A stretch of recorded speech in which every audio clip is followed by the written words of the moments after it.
Hello, welcome back to Hush channel. Everyone, in this tutorial, we'll learn how to integrate Android Studio and VS Code to streamline Android app development. Whether you're a beginner or experienced, using both tools can help in various scenarios. Let's get started.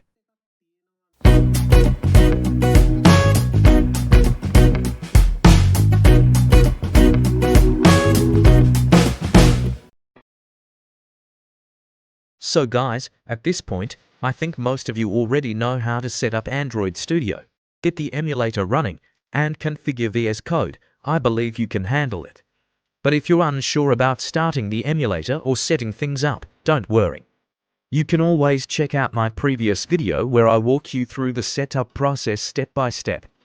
Once you're ready, feel free to come back here and continue following along with this guide. Now that we're set up, let's dive into styling. In this section, we'll walk through how to add CSS step by step to style your Android app.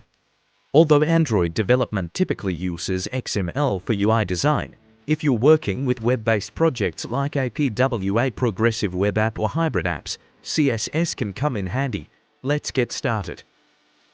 We're choosing const when we want to declare a variable that won't be reassigned.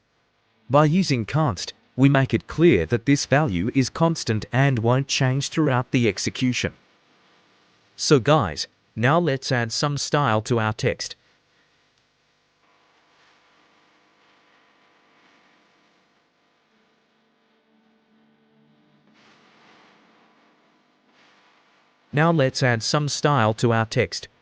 Add some color. Use vibrant colors like blue or green for headings.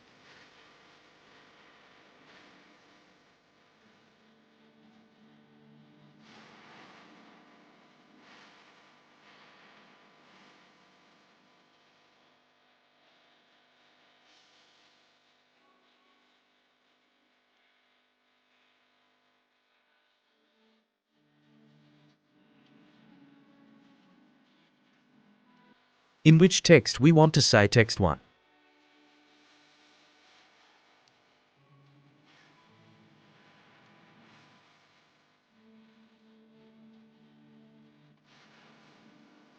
In this view section, I add some style. It can update on the style section.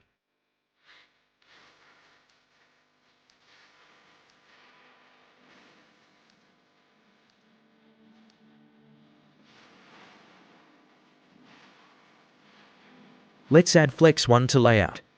Use the properties justify content, center, and align items, center, to center our items both horizontally and vertically.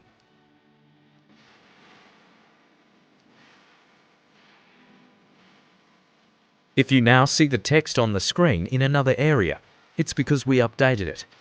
We added flexbox and made other content updates. Then I update my previous text CSS, like changing the font.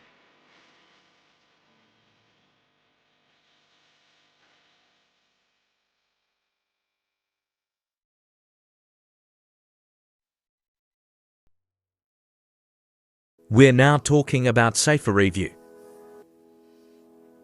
SafeAreaView is a React Native component that ensures your app content is displayed within the safe area of a device. It prevents content from being obscured by notches, rounded corners, or other UI elements, helping to create a better user experience on different devices. The installation part is easy to use. SafeAreaView. First, ensure you have React Native set up.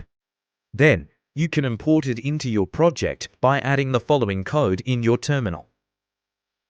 Now, I will display the steps to install SafeAreaView in your project. First, open your terminal. Next, run this command to install the package.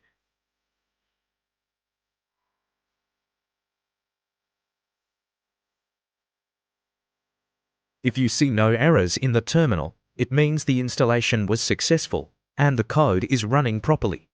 Now you can confidently use SafeAreaView in your application. All of these are imports. This means that for Android to work effectively, we need to import various documents and libraries.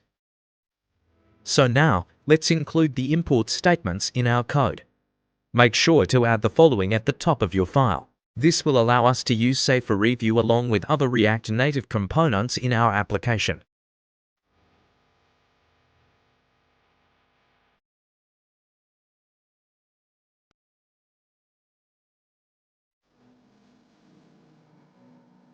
Now, we want to change the view component to SafeAreaView. This will ensure that our content is displayed within the safe area of the device.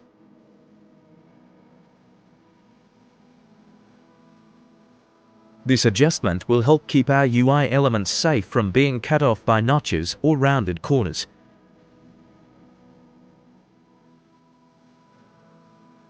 Some devices may not work with SafeAreaView due to differences in how screen dimensions, notches, and display settings are handled. For example, older devices or those running outdated operating systems might not support the necessary features to correctly implement the safe area constraints.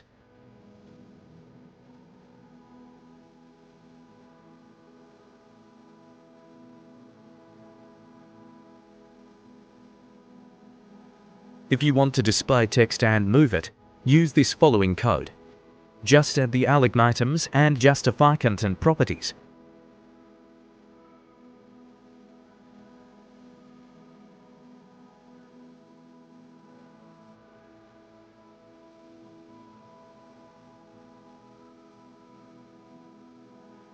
On your project details, you can see our libraries in the node_modules folder.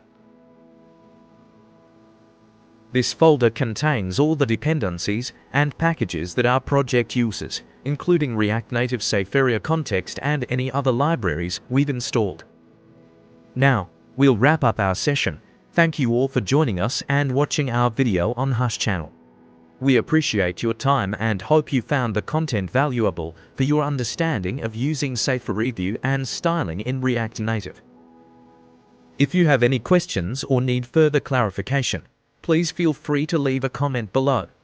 Don't forget to like this video if you enjoyed it, and subscribe to Hush channel for more tutorials and updates on upcoming videos. Your feedback is important to us, and we're always looking to improve our content. Thanks again, and we look forward to seeing you in the next session.